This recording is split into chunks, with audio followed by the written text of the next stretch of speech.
This is an old style Singer sewing machine that I've had since the beginning of time, I think, in my days at Hallmark, and it's the only sewing machine I've ever used as far as sewing up the toys that I make for the different companies.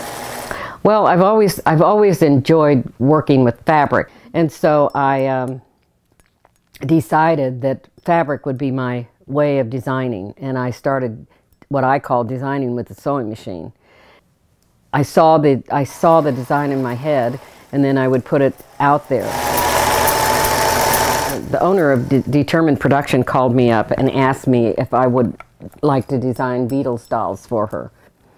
And it was pretty exciting to me to make things like that and have them out on the market, knowing that they were the Beatles, when I stood on the corner when I was young blowing a trumpet when they came to Kansas City. And then I turn around and I'm 40 years old and I'm making Beatles dolls, which is exciting. This is a T-Rex that we did for Applause, and it was a lot of fun to make these, and they were also in the movie Jurassic Park, the first movie that came out in Jurassic Park. And this came in 2 colors. The red is my favorite, and it's been in quite a few movies. And I guess the pterodactyl's my next favorite, which is this guy right here, as far as being a dinosaur. Kids would hang these over their beds, and they loved them. I like to figure out where the shadow's going to fall.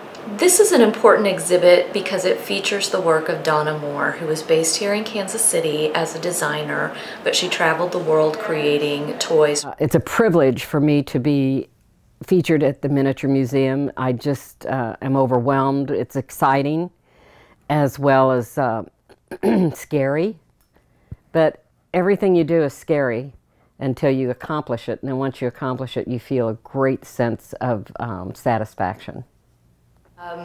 If you grew up in the 80s and 90s, it's more than likely that you played with one of her toys. So she's a very important designer for the time. She created a lot of iconic toys that children played with.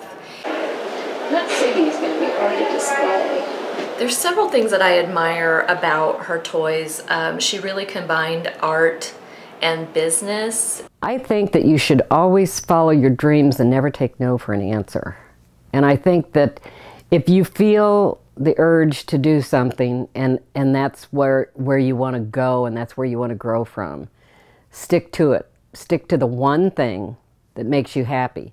If it makes you happy, then do it. If it doesn't make you happy, do something else. The exhibit opens on Saturday, June 10th, and it'll be open for a year, so it'll be open until next June. And what I hope the public gets out of it is an appreciation for where toys come from, the effort that went into designing them, the artistic skill and ability that's required to create a soft sculpture of this nature is really uncommon.